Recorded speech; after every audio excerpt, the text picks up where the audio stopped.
Hello students, मैं Rakesh Dhasmana maths point में आपका स्वागत करता हूँ। Let us start.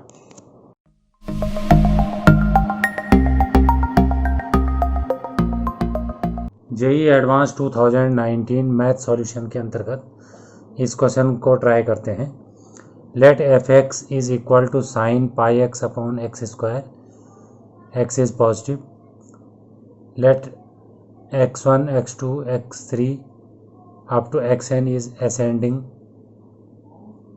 value are ascending values of x, be all the points of local maximum of f, and y1 is less than y2, y2 is less than y3 up to yn, be all the points of local minimum of f, then which of the following options is are correct? x1 is less than y1,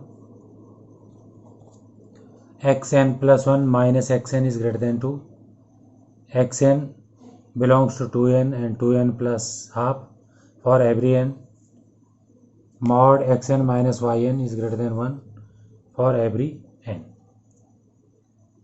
तो अब आप देखिए question जो है F x equals sign pi X upon X square लिख दिया। Question में maximum और मिनिमम या मैक्सिमम मिनिमा का जिक्र है, तो ये क्लियर है कि इसे डिफरेंशिएट करना होगा।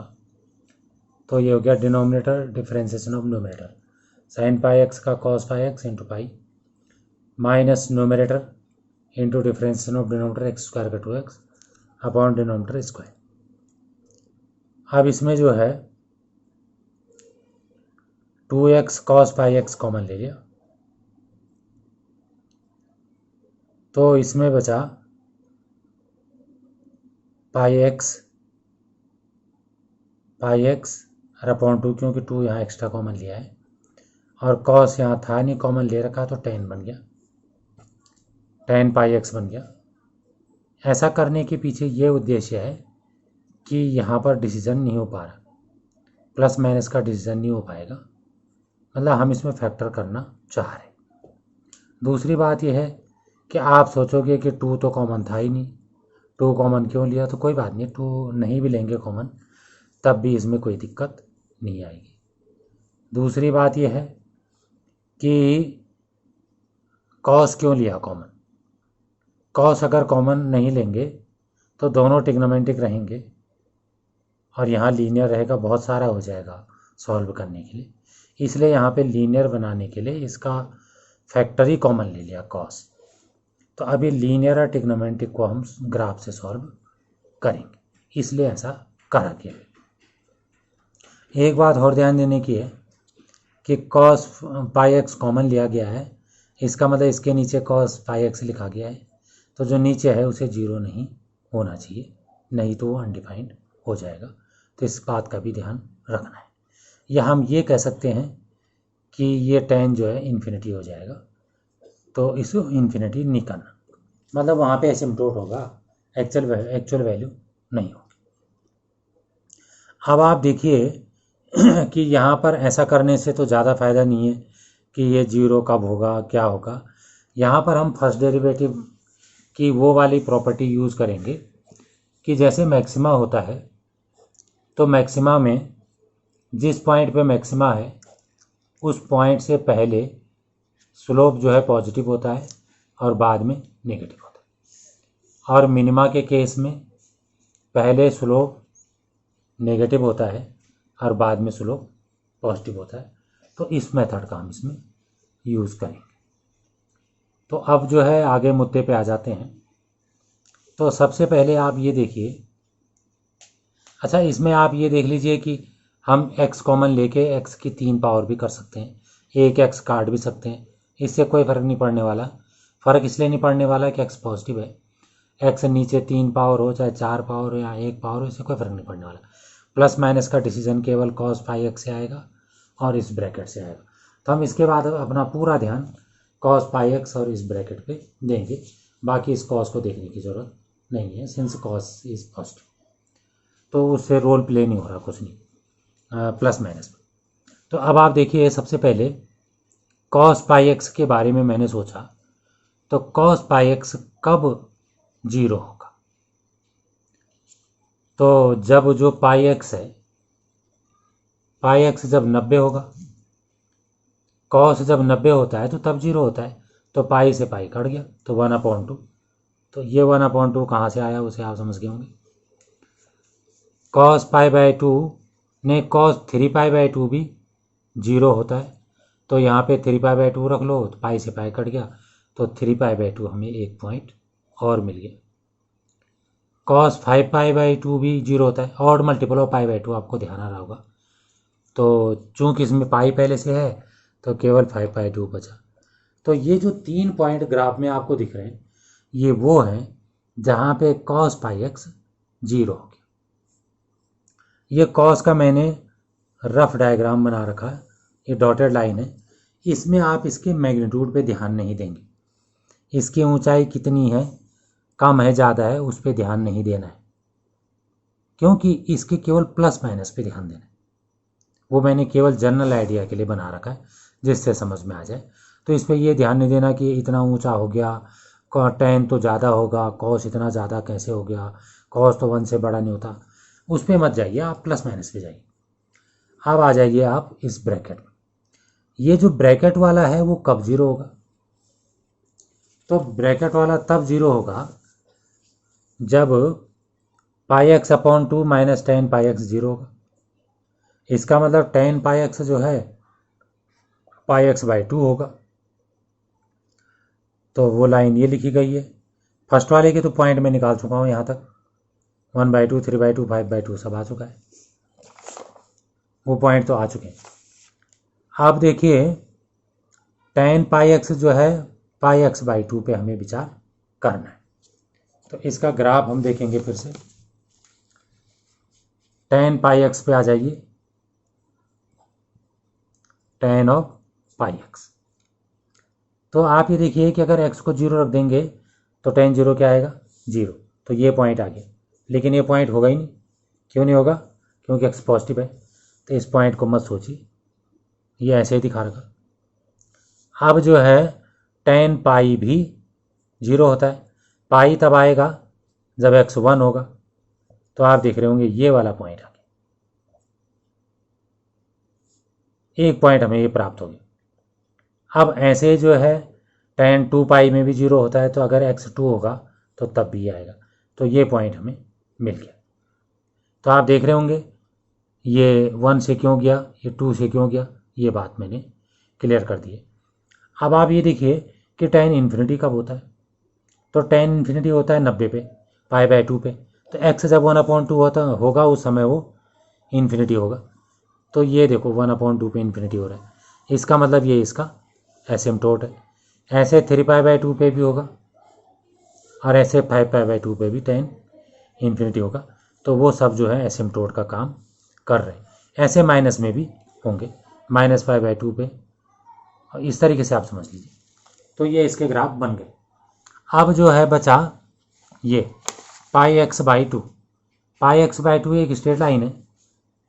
आप y इक्वल्स πx/2 कर लीजिए, y बराबर π/2x कर लीजिए। तो y इक्वल्स mx ओरिजिन से पास होने वाली लाइन हो गई, जिसका स्लोप जो है π/2 है। तो ये π/2 स्लोप वाली लाइन हमने खींच दी। तो अब ये लाइन इसको कहाँ कहाँ पर काट रही है, तो आप देख रहे होंगे यहाँ पे तो नहीं काट रही, यहाँ पर काट रही, ये पॉइंट इम्पोर्टेंट है, और यहाँ पर काट रही, ये पॉइंट भी इम्पोर्टेंट। अब बहुत ही इंटरेस्टिंग बात आने वाली। आप ये देखिए इस पॉइंट से पहले, ध्यान दो ये ग्राफ डिफरेंशिएशन का है, fx का नहीं है, f' का ग्राफ है। तो इस पॉइंट से पहले tan छोटा है और πx/2 बड़ा है, मतलब ये बड़ा है और ये छोटा है। तो ये वाला कैसा हो गया, ये ब्रैकेट पॉजिटिव हो गया। और कॉस जो है नीचे को है, इसकी सीध में देखिए कॉस नीचे है, कॉस नेगेटिव है, तो ये नेगेटिव है और ये पॉजिटिव है, तो पूरा का पूरा क्या हो गया, नेगेटिव। इसका मतलब यहाँ पर स्लोप नेगेटिव है। इसके बाद देखिए tan बड़ा हो गया और ये लाइन नीचे आ गई, मतलब ये छोटा हो गया, tan बड़ा हो गया, तो ये ब्रैकेट हो गया नेगेटिव। लेकिन अभी भी कॉस नीचे है, तो ये नेगेटिव हो गया, तो नेगेटिव नेगेटिव क्या हो गया, पॉजिटिव। इसका मतलब इस पॉइंट के बाद पॉजिटिव है, कौन, डिफरेंशिएशन। सारा डिस्कशन डिफरेंशिएशन का हो रहा है। तो डिफरेंशिएशन जब नेगेटिव से पॉजिटिव होता है, नेगेटिव से पॉजिटिव होता है तो क्या आता है,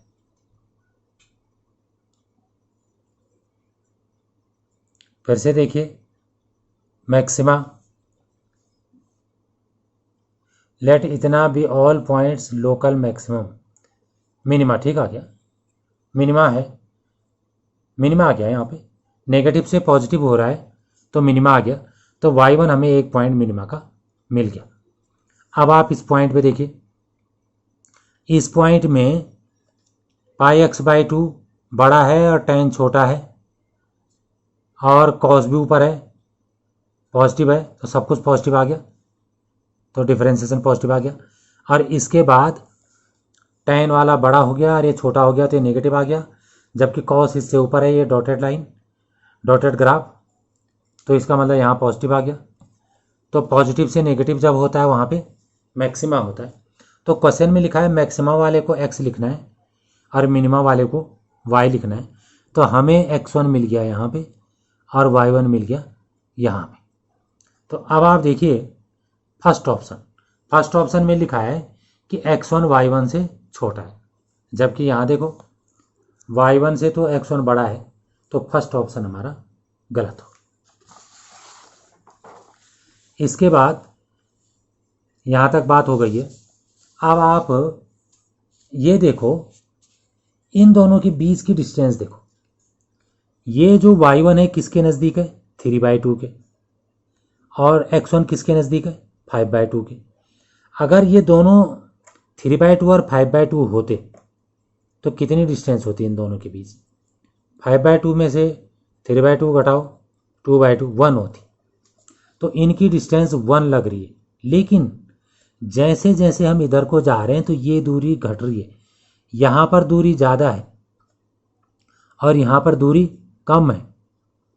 इसका मतलब ये 5/2 के ज़्यादा नज़दीक है और 3/2 से ज़्यादा दूर है।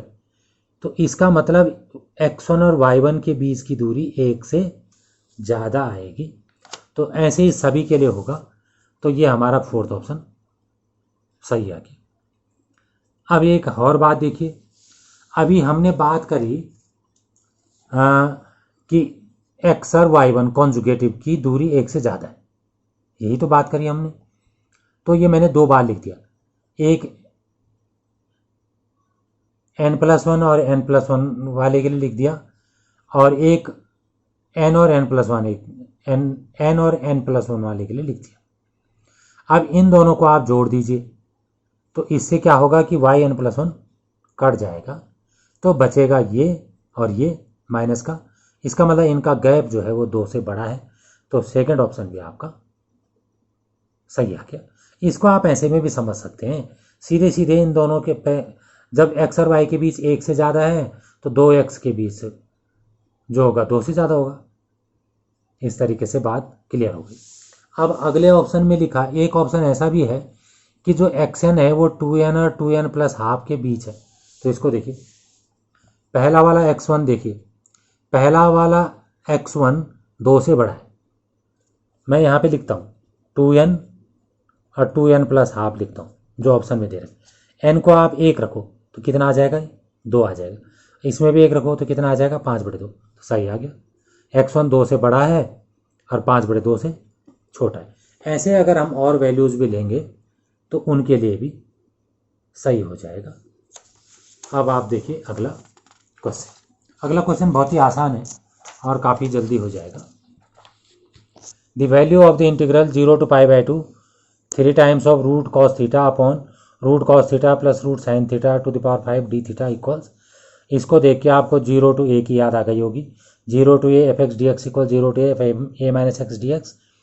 पहले क्वेश्चन लिख दिया, जहाँ जहाँ थीटा है वहाँ π/2 माइनस थीटा अप्लाई कर दिया, ये प्रॉपर्टी लगा दी। 0 to a cos 90 - theta is sine theta, sine 90 - theta is cos theta, ये रिप्लेस कर लिया। उसके बाद दोनों को ऐड कर लिया, डिनोमीटर इज सेम, वही आ गया। अब इसमें हो गया root cos theta root sine theta, एक कैंसिल हो गया, 4 पावर बची। अब इसमें रूट कॉस थीटा बाहर कर लिया तो उसकी 4 पावर होके रूट है तो 2 ही पावर बची, कॉस स्क्वायर ऊपर जाके सेक स्क्वायर हो गया। नीचे 1 प्लस रूट टेन थीटा बचा।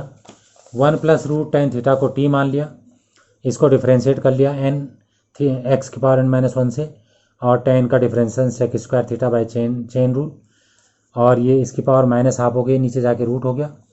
रूट टेन थीटा राइट में ले गए और रूट टेन थीटा की वैल्यू t-1 रख दी। अब इसको यहाँ रिप्लेस कर लिया, डी थीटा की वैल्यू रख ली और नीचे t की पावर 4 हो गई। जब थीटा 0 है तो tan 0 0 होता है, t1 आ गया। जब थीटा π/2 है तो t इन्फिनिटी हो गया, ऐसा नहीं बोलेंगे, t टेंस टू इन्फिनिटी हो गया। इसमें वैल्यू पुट कर दी और इसके बाद इसे इंटीग्रेट कर लिया। तो आपको पता ही है कि t को ऊपर ले जाएंगे -3 पावर हो जाएगी, तो -3 + 1 -3 + 1 फार्मूला दोनों में लगा दिया और इसे सिंप्लीफाई कर दिया। अब फर्स्ट में लिमिट पुट करी तो अपॉन में इन्फिनिटी है तो दोनों 0 हो गए, सेकंड में 1 रखने से ये आ गया, तो आंसर आ गया 0.5। थैंक्स। अगर आपको वीडियो पसंद आई हो तो इसे लाइक करें, शेयर करें, सब्सक्राइब करें और लेटेस्ट वीडियो जानने के लिए बेल आइकन को प्रेस करें। और अगर आपका कोई डाउट हो तो फीडबैक में मुझे शेयर करें। थैंक्स।